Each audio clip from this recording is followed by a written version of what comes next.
Hello, my friends. Hello, it's Matthew Street. Welcome to my channel. As always, I truly appreciate you being here. And folks, it's been a while. It's been about a week or so since I made a video.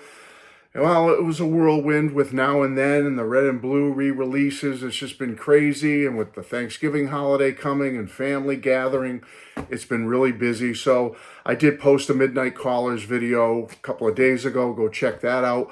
But, well, folks, time to get back on the video making wagon, so to speak. And folks, but I hate to do it on a day like this because I don't like celebrating days like this. November 29th, 2023 was 22 years ago today we lost George Harrison. Folks, a truly devastating day for me, and I'm sure many of you, as I've just, loved George and his music so much. I love all the Beatles solo careers.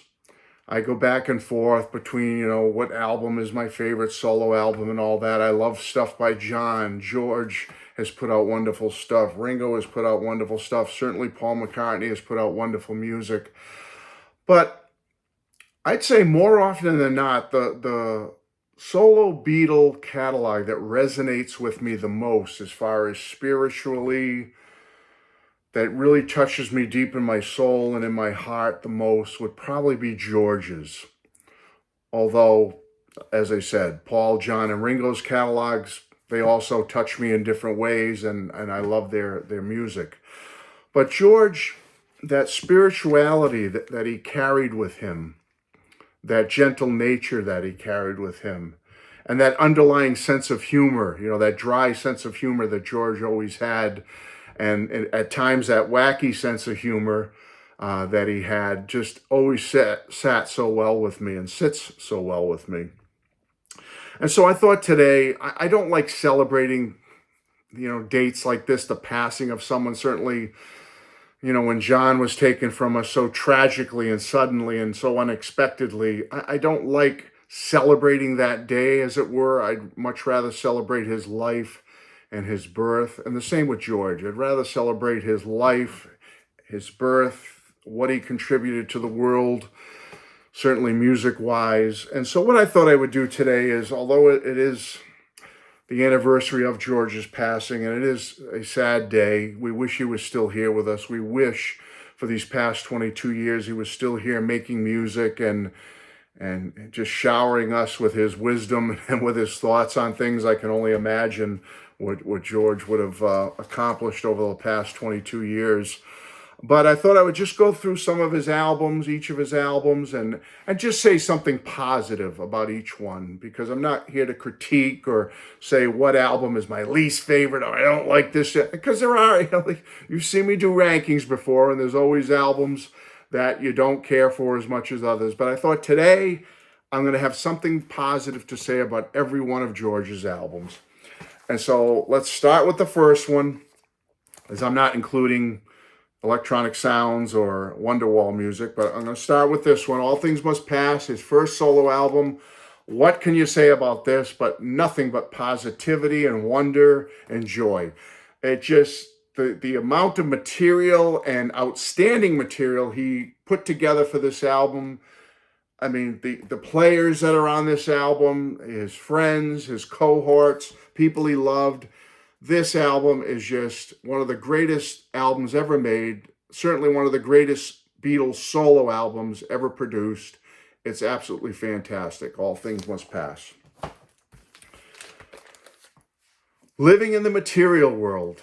Love this album. I've always loved the cover. If I didn't say so, I've always loved the cover for All Things Must Pass. I've always loved the design of it, how it was put together. But I've always loved the cover and design of Living in the Material World as well. This is an absolutely wonderful album. George's spirituality, faith. Again, we all celebrate different faiths. We all come from different faiths and backgrounds. I'm sure George's angle of how he approached spirituality and faith might be slightly different than mine or yours. But in general terms, I like that. It kind of looks cool together, doesn't it? Woo!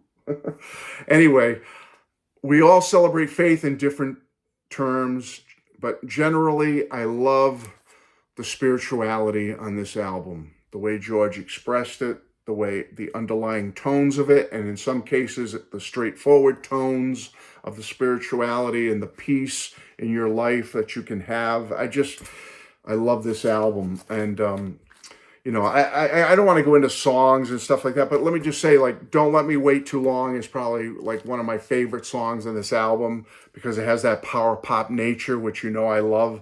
I love Don't Let Me Wait Too Long, and I'd love to see a band cover it. That would be fantastic. Dark Horse, 1974. Again, I kind of love the cover design of this. I always love that cover, very colorful, his old school picture and how he's highlighted on it. I've always enjoyed the cover. I just thought, yeah, a hit, George, with the cover designs thus far. I love these covers of these albums, and I do love many of the songs on this album. It's a different album from George, a little grittier. He sounds a little more, he's got that more gravelly voice on it because of the recording process. But, songs like So Sad and certainly Dark Horse, just a lot of great material on this album. Okay, I'll leave it at that. As I get into some of these albums. Like I said, it's all positivity here. Well, what can I say? I love the cover design of this album, so George is hitting it on all cylinders again with his covers. I've always loved the cover design of Extra Texture. Again, this isn't the original with the cutouts, with the die cut Extra Texture. This is a later edition. I do have my original over there somewhere. But I brought this one out because I love like the blue with the orange on the shirt. You got the orange with the blue on the album cover. It's just well designed, very colorful, very striking. And the song You is one of my favorite George Harrison songs ever. I absolutely love it. There's other songs. This Guitar Can't Keep From Crying. I love it. I mean, love portions of this album. Okay? Say it like that. Love this one. 33 1/3. Love it all the way through. Love the cover again. George hit it again. I love the cover. I love the music. He was first one on his Dark Horse label, and he's firing on all cylinders. This is a fantastic album. Highly, highly recommended. One of my favorite George albums ever. 33 1/3. Ooh, what a great album. The album that helped me my senior year in high school. After a very difficult breakup with a girlfriend who, now when I look back on her personality, she was like a fire hydrant with sneakers. I mean, there wasn't a lot of charisma there going on, so it all worked out for the best getting rid of her. But anyway, at the time, being upset with the breakup, this is one of the albums that helped me through it, folks. The George Harrison self-titled from 1979, my senior year in high school, and I love this album. Is it his greatest album? Some of you may say no, but for me, it's always been in the upper echelon because it helped me. It was there for me. George, what he was singing about on this album, the playability of this album, I just love it, love it, love it. 1981, we came out with Somewhere in England. And I love this cover too. I unfortunately blacked the back a little bit. I got the album on the outside and my little protective sleeve. But I've always loved the cover again. George smiling there. Great, great image of George. I've always loved George's picture on the cover. I don't know what it is, but I've always loved that image of George. I thought he looked very cool there. 1981, I'm 19, going on 20. And at the time, I really loved this album. Now, is it one of my favorite George albums? No, but there's a lot to love about this album. It really is. It's grown on me over the years. And there's this version, then there's the upgraded version with a different cover. I enjoy both versions, and I do recommend it. There's not a George album I don't recommend to you. Okay? Get them all. There's something to love about each one of them. 1982, Gone TRPO, right before he took a little bit of a break. And I'm going to be honest, folks. When this album first came out, I wasn't too keen on it. But let me be totally honest with you. I was playing this only a week or two ago. I played it all the way through. And I've been playing it a lot more lately in the last couple of years. I don't know what it is. If it's since I've come to the vinyl community and the Beatles community and other people talking about it and raving about it. but I gave it another chance. A couple of years ago, I went back to this album and I really dove into it. I took a deep dive into this album. And I'm going to tell you something. This album has grown on me immensely. Immensely. I'm really growing to love this album. There's something fun, footloose, and fancy-free about it. There's a lot of good pop songs on it. There's a lot of, yeah, it's got that some of that 80s flavorings and style to it, but it's fun. It's uplifting. You know, it's just an album that makes me happy. I put it on, you know, the cover itself, you know, Escape. We're coming into the depths of winter now here pretty soon, in another month here in New England.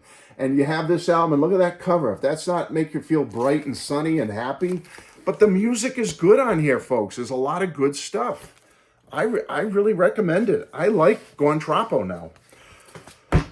Always, since day one, when this album first came out, I loved it, and I have never stopped loving it. His Resurgence in 1987 with Cloud9, folks, got the old Gretsch Duo Jet guitar out there again from back in the early Beatle days of 1963 or so. There it is, folks.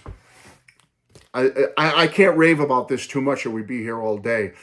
When this album came out and I put it on with it, by the third song or so, the second song, I had tears in my eyes. George is back. George is back in a big way. And I've never looked back. This is always, sometimes this becomes my number one George album. Sometimes it's All Things Must Pass. It goes, you know, different albums jump up and down, but this one's always right up there in the number 1 or 2 spot, folks. I love Cloud9. It spoke to me, and it still does. Big break, but many years later, right after this, you know, within a year after this date, November 29th, about a year or so later, we finally got George's final studio album, Brainwashed. He had started it and completed quite a bit of it, and then Donnie Harrison, his son, and his good friend Jeff Lynne came in and put it together, and thankfully they did. Thankfully, George left them notes how to finish it up, because this is one of my favorite George Harrison albums. After the joy of this, we had to wait so long, and I just prayed every year, please, George, release something, release something. Tragically, it took till after his passing to get a final studio album from him. Excuse me, folks. But it was worth it, folks. It was, well, not worth what happened, but sadly, it was worth the wait of getting it, because I love this album. It's a beautiful album. Highly recommended by Matthew Street. I love Brainwashed. Couple of honorable mentions. What's not to love about this? The first real charity concert, and what a concert. The concert for Bangladesh. What a fabulous album to have, folks. If you do not have it, get it on vinyl, get it on CD, get it. This is just fabulous. That's all I can say. One of the greatest live albums ever put together, ever put out and released. I love it. Another honorable mention. We need Volume 2, Harrison Estate. George Harrison, the early takes, Volume 1, 10 tracks of, you know, alternate versions, stripped down versions, whatever. There's only 10 songs here. The audio companion piece to the award-winning documentary. It's a great documentary, by the way. 10 previously unreleased recordings on 180-gram vinyl, folks. This is a fabulous, fabulous album, albeit too short.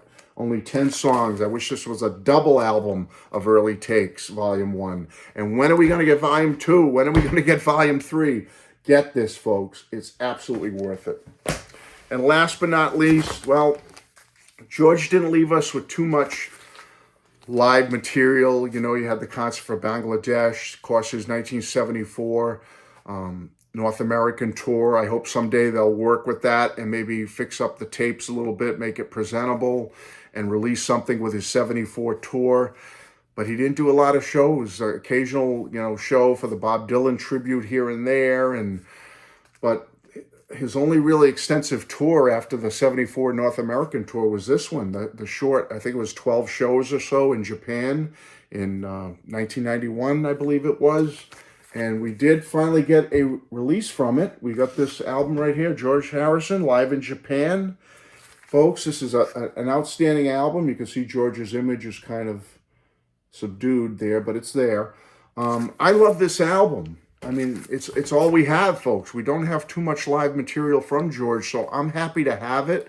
I wish his estate would try to release more live material. Maybe, take one of these complete shows and really enhance it, remaster it, and with a little better cover, more vibrant cover. I'd love to see that, or something with the 74 tour material. But in the meantime, folks, I'm happy to have this, and I do recommend it to you. George Harrison, live in Japan from the 1990s. That's it, folks. 15 minutes. I want to get out of here. Just wanted to pay my little tribute and acknowledge that today is the 22nd anniversary of George's passing. We miss him every day. We wish he was still here as an 80-year-old senior member of the music community, and perhaps still releasing music or being involved in music, or maybe working with Paul and Ringo on the Now and Then recording. Would have been beautiful, but thankfully he is on that.